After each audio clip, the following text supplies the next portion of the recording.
Welcome to Wholesale Hardknocks. This podcast was created by me and Daryll squatting up together and doing badass shit. And we want y'all to do the same. So most importantly, squat up in the comments and do deals together. And then like the video, subscribe to the channels. Yo, Daryll, take them away, big dog.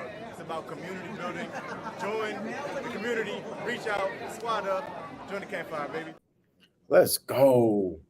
I love it. My guy, we got my guy Gordon in the house today, baby. Gordon is the GOAT. Yeah. I'm excited for today. Me and Gordon are just gonna rock and roll. Dow had some things that came up, so me and Gordon are just gonna chop it up about fix and flips. One of my favorite. Gordon, did you know this? When I got into real estate, the reason why I got in is because I was obsessed with fix and flips. And my first deal and multiple deals after that were not even fix and flips. Like I never went on that road. Sure. It's kind of like the new. It's the thing that gets everybody excited about it, though, right? Like it's the stuff that you see on TV and everything, right? And you're like, oh man, this person flipped this house, and they show they made 80, 100, 200K flipping houses, and everyone's like, man, I can replace my job with one flip. This looks awesome. Let's go get into real estate, right? Like that's literally that's what gets everybody jazzed up about it. 100%. That's exactly what got me. But let's get right into it, bro. Gordon, tell me about like who you are, your background, all that type of stuff. Ooh, how much time we got?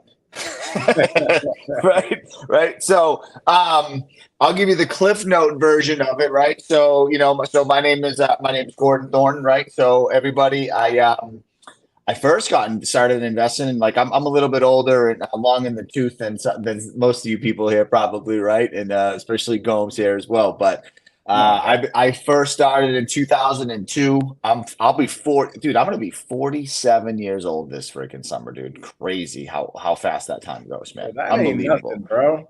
I still feel great, man. Trust me, I feel great. I'm still working out. I'm feeling good. I'm good, man. But the way you're rocking, you got another like 80. Exactly. Got another two more lives to live, bro. Two more at least. Absolutely, man. So but I started in like 2002. Typical thing. Like, I don't even know if they still have these things anymore, because this is like before YouTube, before Facebook, before all this stuff, right? Everything was like late night infomercials, right? Where people would go out there and marketing and doing all that stuff, right? So it was like the Carlton Sheets and the Russ Whitney was the program that sold me. So literally, like on a Sunday afternoon, I was miserable because I was having to go back to my job. I was a chef at the time, so this is what I did before, right? I was a chef. I was working nights. I was working weekends. I was like, dude, I was a mess. I was married, newly married at the time, right? It was like I got married when I was young. I got married when I was 25 years old, but like still married to the same beautiful woman. God love her, man. She's just like, she stuck with me through all this stuff, man. But like, what's that? You got some things to teach me. Yeah. just gotta keep on adapting, growing together, man. That's the whole key. But yeah, so like I was miserable sitting on my couch, just getting ready to go to work again the next day. And I just was like, there's gotta be something better. I don't want to do this anymore. And so I clicked on the thing. It was like one of those free trainings. I think I ended up going down, I think it was like in Burlington, Massachusetts. 2-hour training. And of course, they did that great event that they put on, sold us onto a program. I bought the program, went to that program. They sold us onto another program, boom, boom, boom, boom, boom, all this stuff. Before I knew it, I was like 45. This is from like a radio. I mean, not a radio, TV ad. This is from an infomercial. Yep. TV ad. So for TV ad. So like Fortune Builders, you heard of those guys like Dan Merrill and Paul, right? So like they still, every once in a while, you still see an infomercial from those guys out there as well. And like, I think like Tarek and Christina, I remember that like couple that was flipping the fix and flip show or whatever. They like put infomercials out there. They do that stuff as well. But yeah, it's from an infomercial, and it was a pretty cool model too, right? So it's like you go to this free event, they sell you on like a 3-day event, which is like $2,000 or whatever. And then at that 2-day event, they literally tell you on the first day for your homework assignment. This is how gangster they are with it, right?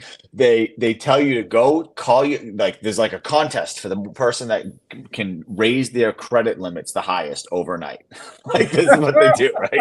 So they want you to like go back, and they say the person that can raise their credit limits the most ends up getting a free gift, whatever it was. I totally forget what it was. But of course, like I was super excited about it. I raised my credit limit by like 70 grand that day. It was crazy. Like this was 2002. I had unbelievable credit, W-2 job, and it was like raise it all up. Lo and behold, of course, then they start selling you, other packages that are, anywhere from like 10 grand to 50 grand. Hold on. So they get you with an infomercial, and then you go to this 3-day workshop, which is actually funny to say. This is how I got introduced to real estate investing too. From a radio ad, and then I went to the 2-hour workshop, then I went to the 3-day workshop. It was the Fortune Builders actually. Sure. But this is crazy. So they literally bring you through this whole entire thing for 3 days straight. And then they're getting you gassed up. Were they getting you gassed up about like, hey, raise your credit limits because you're going to be able to use them to fix and flip? Yes. So use your credit limit so you can use this to build credit, and then you can do all this stuff, right? And then of course, what they're selling you on, like they're going to end up selling you other programs. Now, listen, I spent a ton of money on it, and every single dollar was worth it. Like every single dollar I spent, I think I spent like, I forget the exact number, but I'm going to say, $40,000 probably. Like he had a really cool program too. He called it like Whitney University. Like you probably heard of like Trump University that they had, and like he had like all these lawsuits that came against him and all this stuff, right? But like they had Whitney University actually came before Donald Trump did this whole thing, and I think this is actually where Trump like got his whole like idea to do this. But it was a really great program. Like I signed up for like a property management program, a wholesaling program, a fix and flip program, like all this stuff. You could buy a package deal. And so that when you bought that package deal, it was like you traveled around different areas of the country, and you would go to like a week-long event where they would just teach you how to do this system. It was really cool. It's a really cool format. But so I did that. And then of course, like I honestly didn't do anything with it. I got all jazzed up. I got all this information, and I didn't do anything with it. I ended up actually like getting my real estate license instead, because I was like, you know what? I just want to get into real estate full time, but I don't know how to I need to make some money, right? So I'm like, I'm just gonna go, and this is very common, and I see people doing this nowadays as well, right? Where it's like, I'm gonna get out of my W-2 job. So, but I'm kind of don't want to go all in on that real estate investing side of stuff. So I'm actually going to go like get my real estate license as well. And then I'm going to sell real estate. So I'll be in the business, and then I'll be able to do my investing as well. I think it's a great idea to do that. And I'm still a licensed agent, right? Like still a licensed agent. Just got licensed in South Carolina as well. I think there's a huge benefit for being an investor, and also being licensed. Some people will disagree with me with that. That's totally cool. Doesn't matter to me. I look at it now. I don't sell any of my own properties anymore. Literally, for me, it's all about getting information, being able to run my own comps, finding, being able. I blast out offers via that MLS to people. I don't have to worry about anything. So like that's kind of that's my game plan there. But I completely failed. I didn't do the work. I just failed, dude. That's really all I can say about it. I was afraid to pull the trigger. And dude, this was the thing about it too, was that like, it would have been the greatest time for me to become a real estate investor, because like from 2002 to like 2007, it was just free money. Like you could literally do no doc loans, right? Like you just had to breathe, and they would give you a loan. And then it was obviously that led to the 2008, 2009 crash, all that stuff. But like, I was just too afraid to pull the trigger on anything. And I really wish I had done it. But it didn't work out, and that's okay. Things happen for a reason. I ended up actually getting out of it, going and getting a job working for UPS. So I literally was a dude that like drove the big brown truck everywhere, right? And did that job for about a year and a half, and I hated that thing too. Like I'm just not made to work for anybody. Like I literally. Now I understand, like I'm completely unemployable. Like you don't want me as an employee. You just don't want me as an employee. Here's what I say. I say if I ever came into your business to be an employee, I would take your stuff in like 2 days and just be out. I'd be like, all right, I got what I need here. I'm gonna go do it on my feet. Right, I'm gonna go do it. Yeah. So I did. So that. So I did. What do you think prevented you from taking action? Because you went to this. Do you mind me asking how much did you spend on the mentorship? I'm going to say somewhere around like 40, 50K. Holy crap. So 40, 50K in. It sounds like a really in-depth mentorship where you got enough information to build a business. Oh, 100%. 100%, dude. Yeah. Without a doubt. So like, yeah, because this happens a lot. People will invest in something and then they won't do anything with it. Yep. Right. And then 10 years down the line, they're sitting there like, what the heck? I didn't spend $40,000. But here's what I love about you. You did not blame it on the course, because a lot of people would sit there and blame it on the course and be like, dang, the course didn't provide enough value to me. The course didn't push me to go do things. It's just like, no, you just didn't take the action on it. Right. So what do you think preventing you from taking action? Dude, it's 100%. Was my own self-worth. I did not think I was worthy of the life that I wanted. And it was, there was this whole backstory of it. Right. So like, this is honestly, dude, this is what I do now. Like, I'm now in the coaching space. Like, I'm helping people that had the exact same problem that I had, because I'm seeing a huge problem even in today's industry where there's so much information out there for people. It's so easy, dude. YouTube alone, there's so much information now. You're not going to get everything. Like, I'm huge. Like, I always think you need to be with a coach, or you should be JVing with experienced people, whatever it would be. Like, that is going to be the ticket for you to fast track it and to help you save a bunch of money, without a doubt. Right?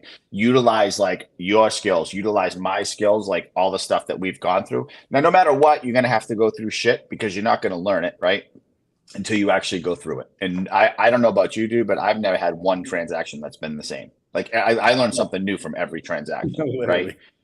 Mm-hmm. And I've done hundreds and hundreds of them. You know what I mean? And I still learn something new from every single transaction, which I love. And that's what I love about this game, is that it's always different. It's always changing. And that's really good for someone with my type of personality. But yeah, so like 100% self-worth issues. It's a lot of the stuff is generational stuff, man. Like, we get a lot of stuff that's passed down to us, the good and the bad.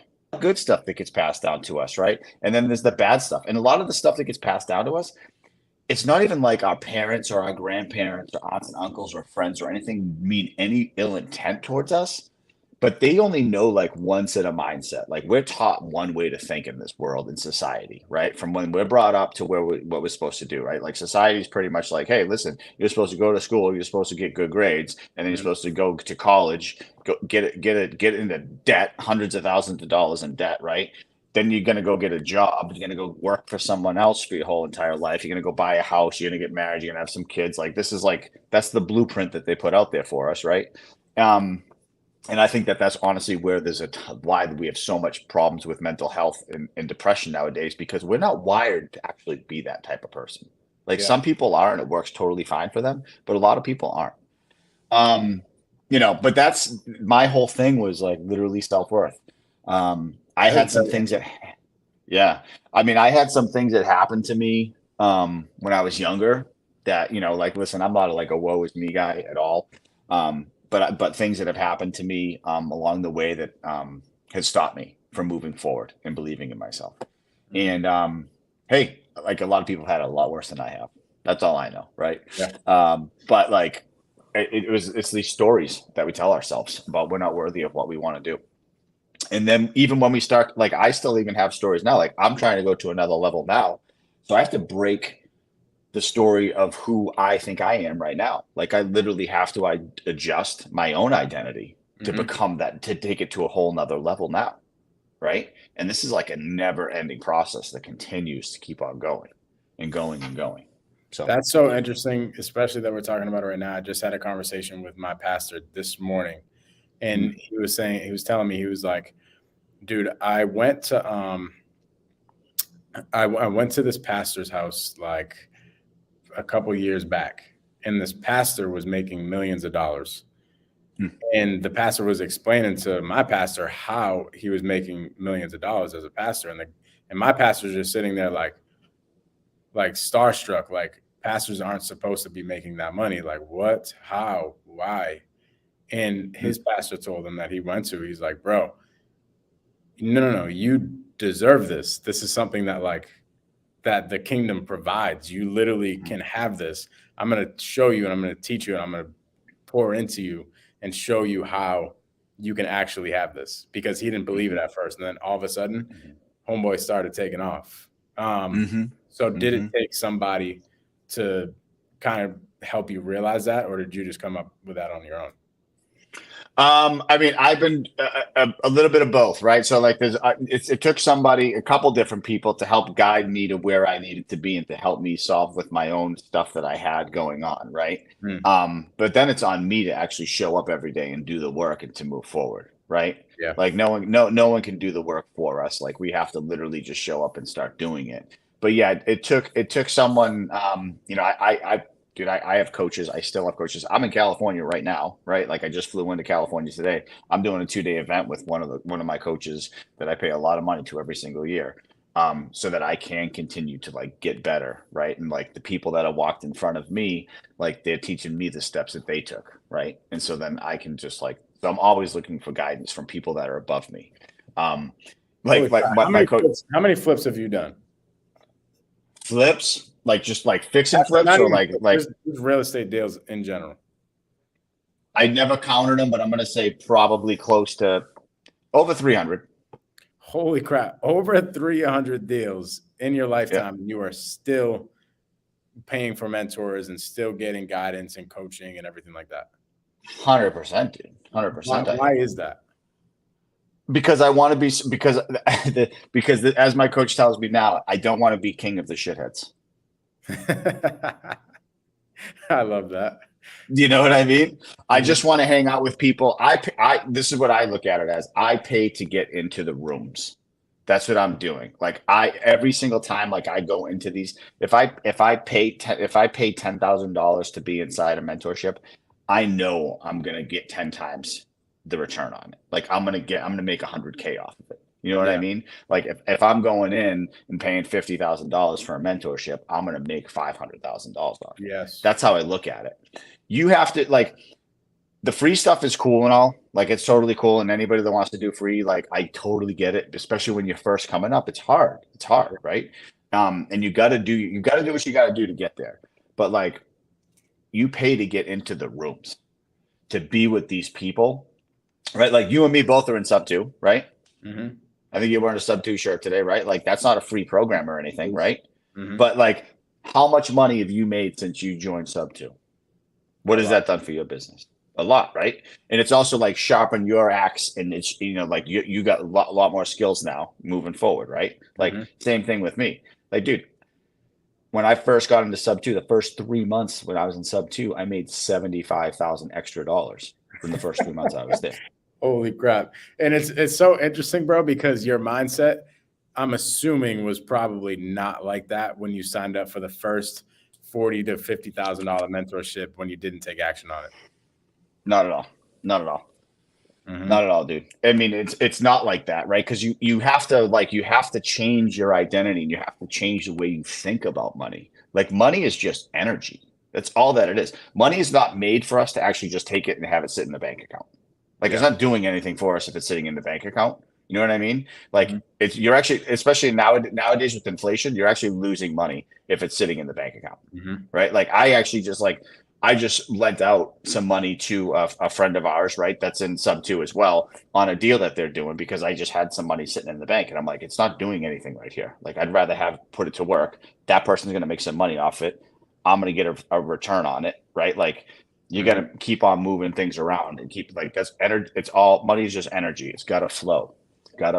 Or else it just gets stagnant and it dies, just like anything else. Dude, I love it. I think anybody that doesn't pay for coaching is losing out on becoming more of themselves. Yeah, because there's always something. There's always more. I love it. So somebody might be listening right now and they're like, no, heck no, I would never pay for this coaching program or that training program or whatever, because they truly don't think, like, they truly don't believe that, hey, if the mentorship or mastermind is $10,000, they truly do not think that they are going to 10x or whatever they invested in. Like literally, like yourself, I've spent like probably over $100,000 now on coaching since I've been in the game the past like few years. Every single time I've done that, it's been like 4x, 5x, 10x, like infinite X. Like actually, the majority of these things are infinite X's, because I keep making money off of the relationships that I have in these Mhm. in these masterminds and stuff. So it's so interesting. But I did Mhm. not have that Mhm. just like you in the beginning, bro. I signed up, I remember, for some random like radio ad mentorship, and I didn't do anything with it. Right. Mhm. Here's what my Mhm. thought process was. My thought process was so screwed up with money. I thought that if I put money into something, I'm going to get something back. Mm. Not because of me, not because of Mike, but because that's just how the Mhm. world works. Like, hey, you invest in Mhm. something, you're gonna make money back. Dude, I found Mhm. myself in the hole, almost quitting real estate in the Mhm. beginning because Mhm. that's the mindset that I had. I was dumping money into Yeah. marketing, dumping money into mentorships and stuff, and thinking that Yep. that was the only thing that was gonna make money. But it wasn't. It was me the whole entire time that had to utilize what I just got. But cool, love it. So Always, brother. Always. you ended up getting into this fix and flip worlds. How? Like a couple of years went by, you did this realtor thing that didn't really work out. So what made you like finally say, all right, screw it, I'm jumping into it? Yeah, so like same story that you have to see everybody doing, right? Like I ended up seeing they started doing the fix and flip shows on TV, and I ended up seeing them again, right? When I was like I think it was 2007, 2008, which couldn't have been the worst time for me to try and get back into this business when I look back on it, Mhm. right? But I was like, this is what I want to do. This is what I got to do. I want to go do this. So I ended up just going all. I actually ended up got my first real mentor that worked with me from day to day, right? And it was actually someone that I met at the time I lived in New Hampshire, right? So it was New Hampshire RIA, so the regular real estate investor associations that they have pretty much in every state of the Mhm. United States, right? Um, and I met one of the guys that was a board member there, and he was speaking in front. His name was Kevin Lacassie. Awesome dude. Awesome dude. Still, like, dude, this dude, you want to talk about GOAT, big time baller? He's out there making huge moves still. He's in the commercial space. He owns like tons of self storage, tons of multifamily, mobile home parks, all that stuff. He's crushing it. Um, but at the time, like, he was still coming up, and he was doing his thing, and he just like said, hey, I'm looking to take on. He was looking to build out a team, and he was kind of ahead of the curve. He was like, listen, I'm actually looking to bring people in here, teach them what I do, and I'll work with you day to day. I just need you to go out there. I'll give you the systems. You find me the deals. We'll lock the deals up, and then I'll pay you a percentage of the deals. Mm. And I was like, this sounds awesome to me, because at the time, dude, I was miserable. I didn't have any money. I didn't know what to do. I knew what to do, but I still didn't have the belief that I could do it. Right. So then I started working with him, and I went all in on it. And we flipped a couple. I think we ended up doing like 4 or 5 deals together. Made a little bit of money doing that. And I actually was doing a lot of the work myself. Now, mind you, I'm terrible when it comes to like actually. I'm really good at knowing like the construction. Like I'm a licensed general contractor now as well. Yeah. Not in South Carolina where I live, but I went and got the whole process done really so I could pull my own permits, learn the process, all that stuff. But when it comes to like putting a hammer in my hand, like forget it. I'm like, You're just like I'm me. not that guy. Yeah, like my wife's the one in our house that has to put everything together because I'm not going to do it. But yeah, dude, like so that was like that's how I did it. I got in with him, and he just held my hand, and I went for it. And we did about 4 or 5 of them, and then I was like, oh, I got this. I'm going to go out on my own. So I went out on my own, and that's when everything just kind of fell apart on me. I got my first hard money loans at the time. Like this guy taught me all about the hard money game, how to do this, how to do that, right? And so I ended up going out there doing some fix and flips, and then that's when boom, the economy just tanked, and just everything fell from out of it, and the industry just was done for a while. I had to reset. The industry reset, and I got caught with some houses. I ended up getting foreclosed on. I actually ended up getting foreclosed on my own personal home. I ended up going through bankruptcy by myself as well from my personal bankruptcy, and it was a really dark, bad time. I was just me and my wife, and at the time, I had my son was 18 months old, and we didn't have a place to live. I literally had like $10 to my name. Literally had like less than $10 to my name. Way less, anyways, because I ended up like I had like $160,000 in debt that I had to file bankruptcy for. So I didn't have really $10 to my name, but I had $10 in my bank account. So that was a really bad spot. But I'll tell you what, the one thing that I know for sure is that my wife obviously loves me because she stuck with me throughout that whole entire thing. So like, you get a woman that sticks with you, sticks through this stuff with you, and like goes through this hell with you. Like, Mhm. you know, you got a good one at that point in She's time. a Man. keeper. Yeah. So that was that, and then literally I talk about not having any self-worth at this point. Like now I'm like, holy crap, I freaking suck. I failed again. Um, I got a job. Now I never went to college. I'm not college educated. So I even had this thing of like, I don't even know what I'm gonna do for a job. There's no jobs available. I took a job working for DirecTV, installing DirecTV dishes, making $10 an hour at that point in time, just to try and reset and to put my life back together. And it took a long time to really build myself back up. I didn't get out of bed for probably like I would work like Monday through Friday, or even, I mean, doing DirecTV dishes, you do the weekends too. But like whenever I wasn't working, like you couldn't even get me out of bed. I was just feeling sorry for myself. I was just depressed. I wanted to die. I didn't want to move forward. I was just all sorts of loathing and self pity that I had. Um, but then I knew I had to get back up because I had my son to take care of, and I couldn't let him see me that way. So I ended up working with DirecTV. Thankfully, they saw something in me. One of my friends that was there, they put me in like a supervisor position. So then like I got a job making like $40,000 a year or something, which was like huge back for that at that time for me. Worked there for a few years, and then I got a job as a project manager with a construction firm. Something came up from another friend, and I got into like building laboratories. So then my life became building labs in the construction world for like MIT, Harvard, all the pharmaceutical companies in Cambridge, all that stuff. Dang. And then and so at that point in time, I was but then 2017 came around, and I was sick of it. I was sick of 4 a.m. leaving the house at 4 a.m.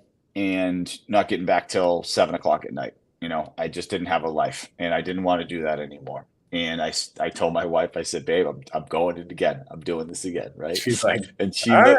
she's like, listen, she's like, I know you want to do this. And she's the best, man. She was like, I'm going to give you 90 days. She said, if you don't do anything in 90 days, if you don't make any money in 90 days, then, you have to go back to your other job. And I was like, deal. Mm. And it took me literally like 3 weeks to get my first deal. After Dang. that, I just was like, I'm just going to make it happen. And so I actually, best thing ever happened, right? So I started running PPC ads, Google PPC ads. I started running them back in 2017. They actually were pretty cheap. And I got a call from a guy that was, he filled out the form, and it was, he wanted to sell his condo in Manchester, New Hampshire.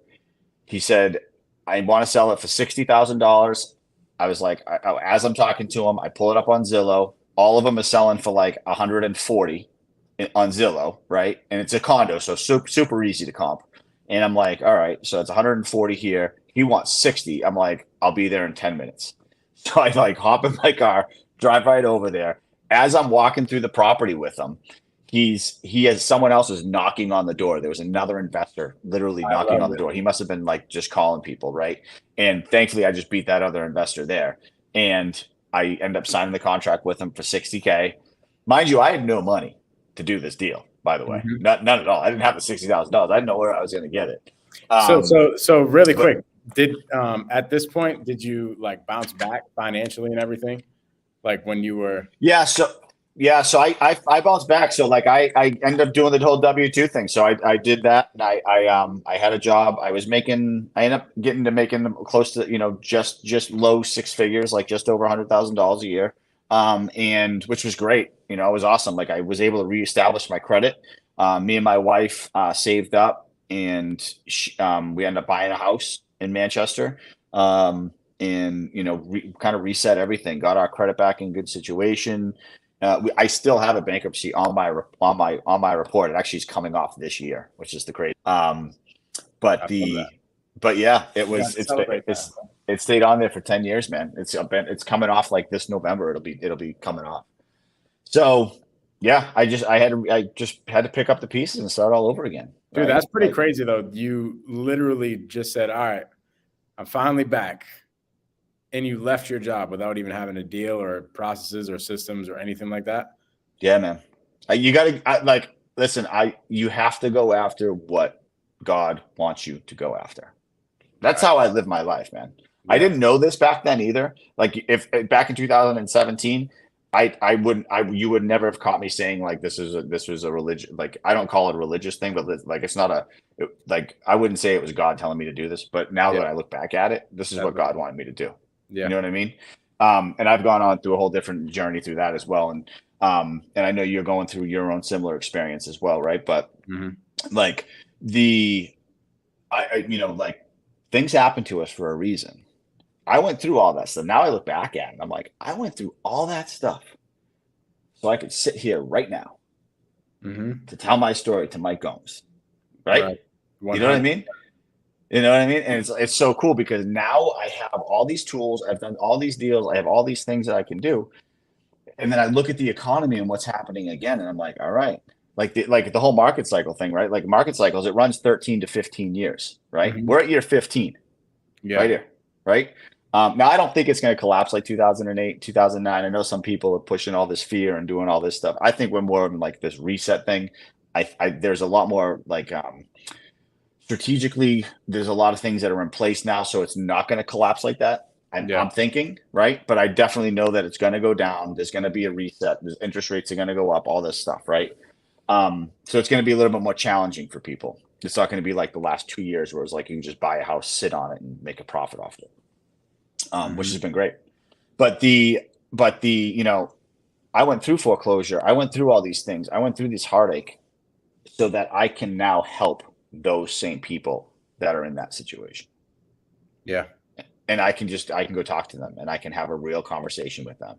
And I understand the emotional pain, right? Like when you're going through foreclosure and you're losing everything, you just feel alone. And if anybody's listening to this and like they're looking to get into the pre-foreclosure world and they're looking to talk to foreclosures, you don't have to go through this to know this.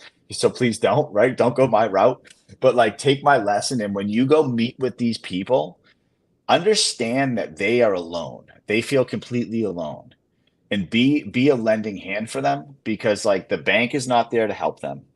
They're too ashamed to even talk to their family or friends about what they're going through, right? They don't know what to do. And that's why, it takes them for the last minute to actually go ahead and pull the trigger because they're avoiding the situation. They don't want to deal with it. They're just avoiding it. They're like, I don't want to, I'm going to pretend it's not happening. And so it's not going to happen if I pretend it's not happening. Right. It's one of the most fulfilling leads for me to deal with. I was telling you earlier, I think yesterday I was telling you, I was literally sitting down. Homeboy, I go to a seller appointment yesterday. He's going through foreclosure. He has like a pond in his backyard. And he's literally like sitting down on the grass, crying, just crying. And I'm just sitting there like, damn, I'm literally squatted down too, like hanging out with him by the pond. Sitting there talking with him. But bro, it's fulfilling knowing that you have something that can help their situation that not a lot of people know. Because bro, I've dealt with foreclosures in my family. And it's part of the reason why I wanted to get into the business, especially with creative finance and everything, where we understand we can help people out. It's the best. Literally, it's the best.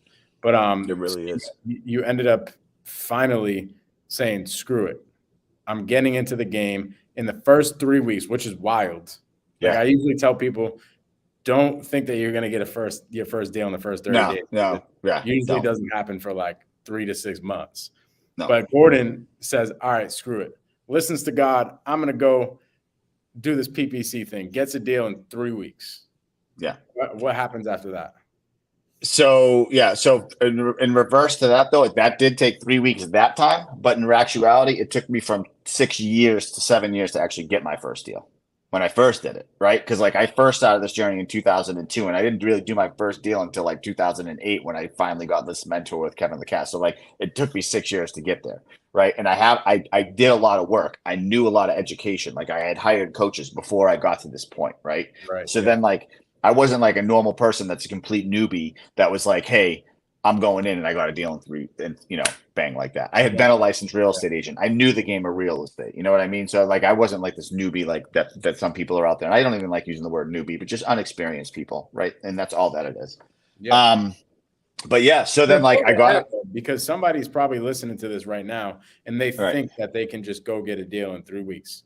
Right. And bro, Gordon literally went through years of experience and years of peaks and valleys that allowed him to like launch PPC and get a deal here in 3 weeks. Not only just get a deal, but get a deal over somebody else who was on the appointment, which is crazy. So that was awesome. It was awesome. So I mean, I got it under contract for $60K. The guy needed like $5K up front for like moving costs and everything. He wanted to move. He wanted to move in like 2 weeks. I'm like, yeah, no problem. Again, I had no idea how I was gonna make this happen, right? So he signed the contract. I get it. I didn't give him any money up front. I did give him money up front to help him move. Now, knowing what I know now, I would not have done the way that I did. But I was just like, it all ended up working out. But I was like, now I'm like, this. I tell myself now, I'm like that version of me should not have done that.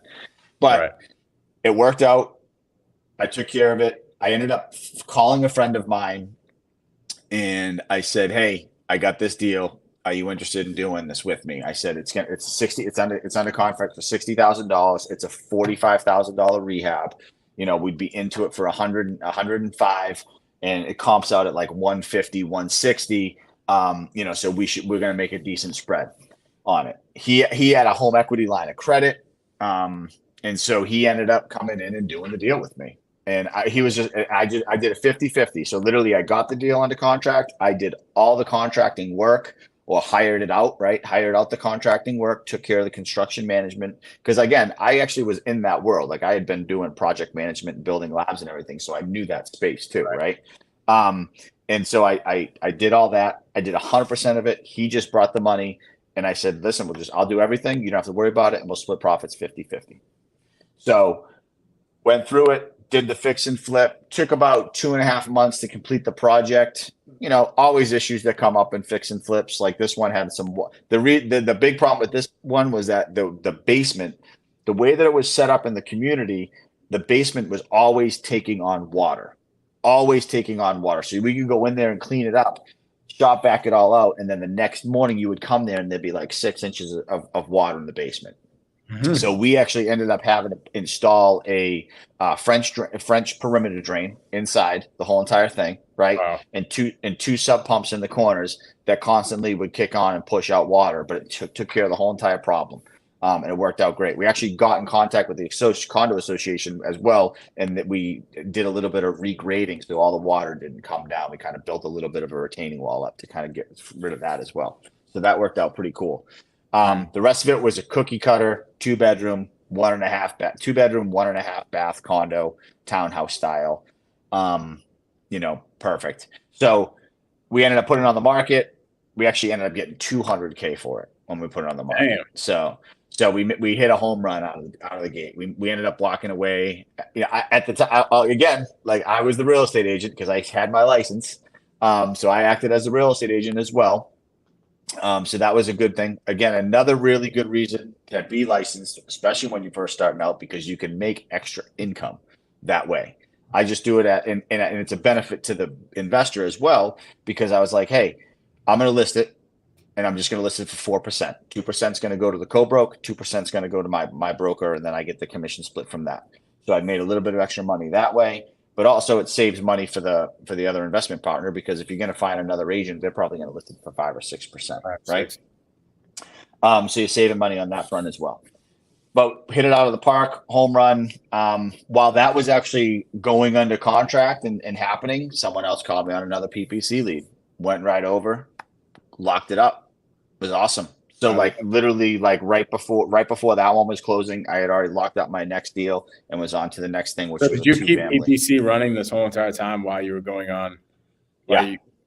Got it. Yeah. But I had a very, very low ad spend because it can get really expensive and you had to be careful with it.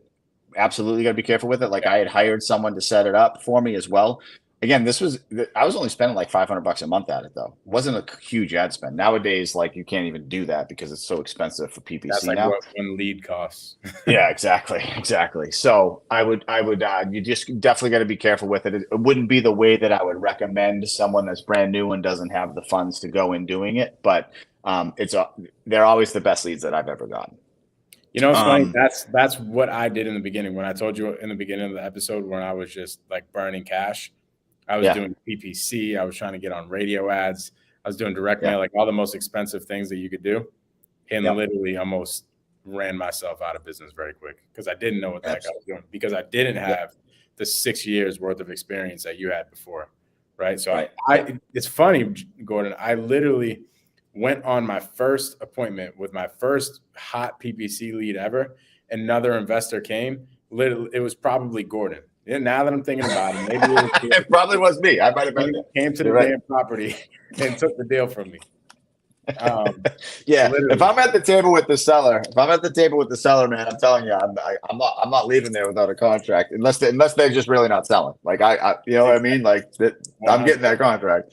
I'm finding a way to help them solve their issue, right? Like I look at it like I'm not a real estate investor. I'm a consultant, right? Like I want to know what their problem is. I want to know to me, it's not even their price. I don't care about their price. Right. Like I never make this is one thing I do differently than most people.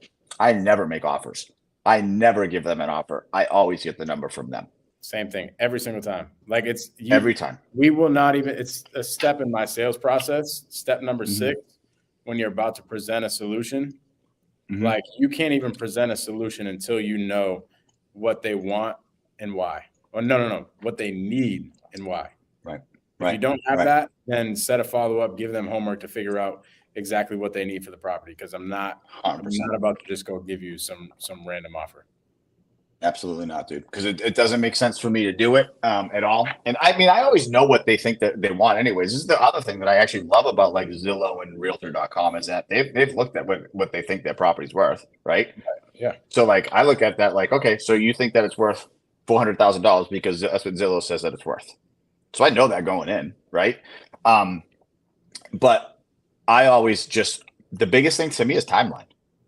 That's the number one thing to me is like what their situation is and timeline, because that dictates price to me big time, right? Like if they need to sell in 2 weeks, that price is a lot different than if you like, well, I want to sell, but I'm not going to sell for like 6 months. You know what I mean? Like it's a totally different ballgame. It's a totally different conversation that you're having with somebody. 100%. So that's always why I never give price. I always want to know what their situation is. And I'll typically structure it where I give them 3 to 5 offers and say, okay, this is where you're at. These are the things that we could probably do to meet that number that you're looking at. And then we'll just go from there. So talk about like, you did this first deal, crushed it, home run deal. You end up getting into another deal, and then you're probably starting to gain some traction here. Talk about how you ended up like actually building a fix and flip business. This thing right here. I love that. That's the best answer. That's it. That phone, that thing that everybody carries around in their pocket every single day. It's the greatest marketing piece of tool that you could ever have. It is unbelievable, right? Like, and I don't even have a lot of followers on social media, dude. Like I'm actually this year just starting to do stuff on it, but posting stuff about it, making phone calls to people with it, right? And people start seeing everything. People start having conversations. I'm a huge relationship guy. So I go and I build relationships with people. I do not cold call. I do not do texting campaigns. I freaking hate it. I freaking hate it, dude. Okay. Like for some people, it's their thing. It's what they want to do. I tried it. Like I literally tried it. But then I came to the realization, I was like, why am I going to sit here and sit here for 2 hours to do something that I completely hate to do? And I'm just going to, and you know what I realized what was happening was that I kept on coming up in the same spot week after week where I wasn't moving forward at all. And I was like, all right, if I'm not going to do this, then I got to find a different way to do this business. Yeah. Right. And so I was like, what am I good at? What are my strengths? What I'm good at, what my strengths are is I'm a connector. I am a connector. I bring people together. I build relationships. Those are my strengths. So I'm all about meeting people in person, right? Going to meetups, all that stuff, and building it and going forward. That's what I do. And the other thing that I do is I build a strong relationship with other wholesalers. I will easily pay $50,000 for a wholesale deal. I don't care what you're going to make on it. Trust me, I do not care. As long as the numbers work on my end, it's all good. It doesn't matter to me. I try and make the deals as easy as possible. I'm not one of these buyers that's like, hey, you're going to put it under contract and I'm going to start grinding you on this number and I'm going to do this and that and all this stuff. It is the worst. It's the worst dealing with both of those type of people, and they're kind of one and the same people. People that get something under contract and then try to negotiate you later because they now know your fee, right? That's why I'd nip it in the bud before. Like, if me and Gordon were doing a deal and he was like, hey, bro, so how much you making on it? I would be like, yeah, I don't mind telling you what I'm about to make on it, but just know that this isn't something that you can negotiate down. This is the price. Like, the price is the price. And are you okay with you making a lot of money? And Gordon's like, yeah, bro. Like, okay, cool, let's rock. And then same thing with people that like just try to beat you up on it. It's just like, bro, for me, because people bring me deals all the time. Wholesalers bring me deals all the time. And I'm just like, sorry, I'm not a buyer there. Or I'm like, yes, let's get the deal done. Like, it is what it is. I'm not here to like tell you why you're so wrong. Now, I'll help you get educated if you need to get educated. But what I see a lot of the times happening, especially I see this a lot on Facebook. People will, like a wholesaler will blast out a deal on Facebook. Ready? Listen to this. People will blast out a deal on Facebook. And then a buyer comes in. Somebody who wants to build a business, a fix and flip business, will come in and start trashing that wholesaler on Facebook in front of everybody else. Like, oh, you stink. This isn't a good deal. Ha, ha, ha. ARV isn't that. Ha, ha, ha. Rehab costs isn't that. Do you really think this person that just put this deal, they might have 10 more deals. Do you really think that you're ever going to get one of their deals again? Like, you just made them feel, you just put them on blast in front of everybody.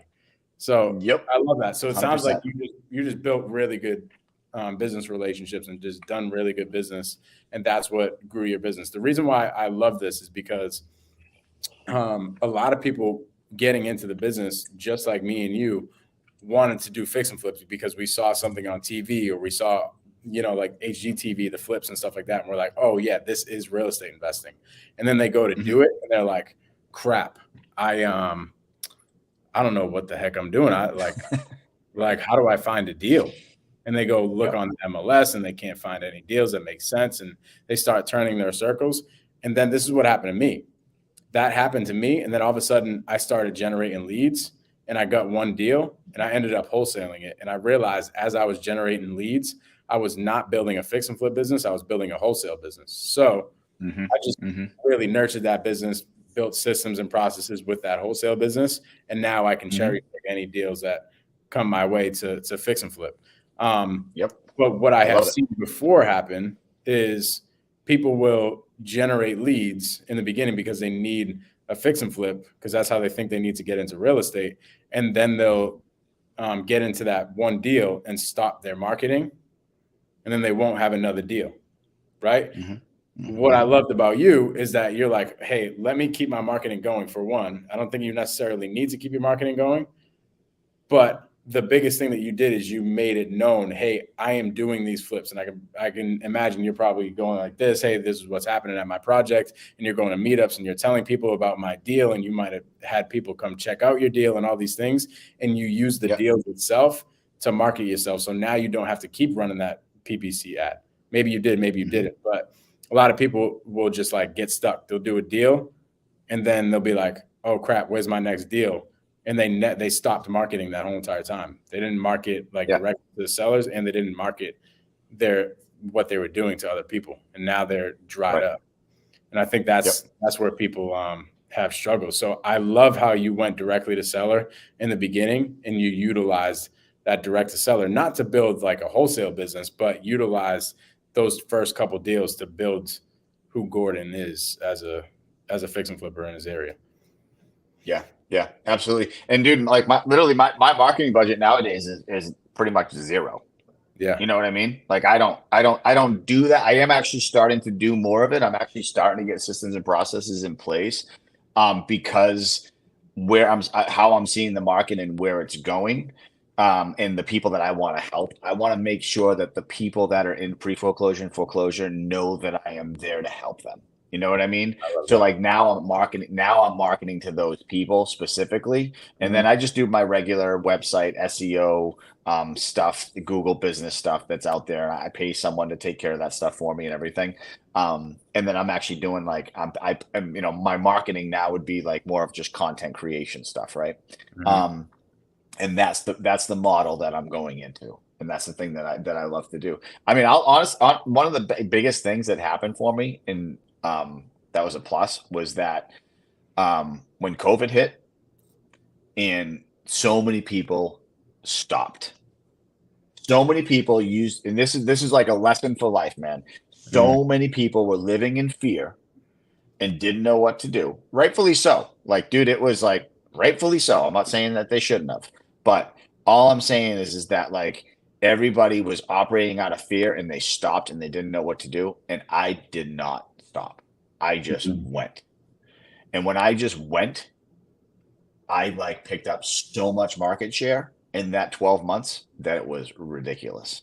Yeah. because I was just like, I'm just going. I don't care. You guys can do whatever you want to do. I don't have a job to fall back on. I don't have like whatever those loans that were called that businesses were getting and things like that. And people were, staying home and getting money from the government. Like I didn't have the benefit of that stuff. Right. Like I had no choice. I had to produce. Right. Like, and I was not going back to being that guy in 2010 that lost everything. I was like, nope, this is not happening. I'm not going to be the guy that in 2010, when this happened, I just folded and went into went into the fetal position and started sucking my thumb. Right. I'm not that guy anymore. I'm the guy that's like, no, this is what's happening. And so when I decided and I committed to that, then I just took off. Absolutely took off. It was awesome. I love it. Before we get wrapped up here, let's go over like some pieces of advice we can give somebody that's watching that might want to get started into fixing and flipping. Man, that fixing and flipping it's a tough one to give advice on if you don't know anything about it, just for the fact that every project's different, right? What I would say is this: if you're looking to get into fix and flipping and you've never done a fix and flip before, unless you have a bunch of money of your own or a partner that can bring money to you, right? Or if you have a really good, solid construction background, you 100% should be JVing with somebody that has experience fixing and flipping, without a doubt. That is the only way that I would recommend anybody, especially in today's marketplace. Like I've completely shifted my model away from regular single family fix and flips, like right now because of the marketplace. Like we actually shifted about 18 months ago of what we were doing. And I can get into that of what we're doing now. But we have but if someone's first getting into it, you need to partner with someone like myself, like yourself, that has done these fix and flips and knows the game. Right. And understands the process, understands like the whole hard money, how to get private money into a deal. Right. Like if you are a construction person, but you don't know how to find a deal, then you are that is your strength. Then you go find the person that knows how to find the deal and you do the construction project for them. 100%. Right. If you're someone that knows how to find deals or is trying to find deals, but has no construction background or doesn't know anything of this, right. Then you're the person that finds the deal. And then you bring that to someone that knows how to do fix and flips and you just partner with them. Do not by any circumstance become like this greedy person that thinks you're going to make $1 million the first year that you do this. And you're going to like hit it out of the park and make 50K on your first deal, like whatever it would be. That like understand that this is a lesson and that this is a long time play. This is not a get rich quick scheme thing. The real estate's not this get rich quick game, right? Like it takes experience. And you need to like really come and join with someone that knows what they're doing when you first start out. Like the first few of them, do them with someone. Even if you make 10 grand, that's pretty freaking cool that you make 10 grand, right? Especially if you're only making like $40,000 a year like I was. An extra $10,000 in my house, like that's awesome. That's a whole quarter worth of work. That's a game changer. Yeah, it's a game changer, right? So like I didn't, okay. So the other guy made $30,000 off it. I made 10. Cool, awesome. Like Dude, why get mad so many about that? so many of my mentors have, including myself, have like had to bite the bullet on the first deals just because it is what it is. And you live and you It's learn. an education. It's an education. It's an 100%. education. And understand what you're learning, and then you're gonna become that person. And then you get into the spot where then you can like start helping people, right? Like now I'm in the spot now where all I want to do is help people that are new in the business or that are just like have been stuck in this one spot of only being able to do like 5 to 10 deals a year type of thing. Like that's awesome that you're able to do 5 to 10 deals. Like that's still, you can comfortably live off of that. You really can if they're if you do, high margin deals or whatever.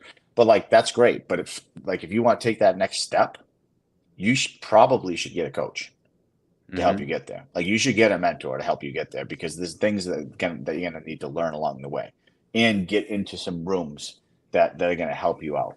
Right. So yeah, man, that would be my biggest advice. Anybody getting in the fix and flip game, find out your strength. Anybody getting in real estate alone, find out what you're good at. Find out your strength.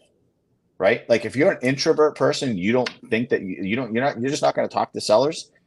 Don't try and I say it this way. All I do now is I get rid of my weaknesses. I have a ton of them. I have a ton of weaknesses. I just get rid of them. I hire someone to take care of my weaknesses, right? Because I'm not going to do it. And what I do is I make my strengths absolutely bulletproof. Right? So like I'm really, really good at certain things. Other things I suck at, and that's cool. I align myself with other people that are really good at, like Gomes, like what you do, like your whole direct to seller, the sales training, building a team, all that stuff. I'm not good at that stuff, man. That's not my game. So like I align with someone that knows how to do all that stuff, right? Like my whole thing now is like I'm more of the person that is in charge of project management, property management. I'm actually like outsourcing property management now because I just don't want to deal with it. But like all that stuff, and I'm all about like raising capital, building relationships, and going and building bigger businesses. And that's what I'm doing now. Triple down on your strengths, outsource the rest. Absolutely, man. Absolutely. You said it better than I did. Absolutely. That's what I would do. 100%. Love it. So yeah. Gordon, man. I appreciate you coming on here, dog. Yeah, man. I appreciate you giving me some time. It was awesome. You are the freaking good talking with you.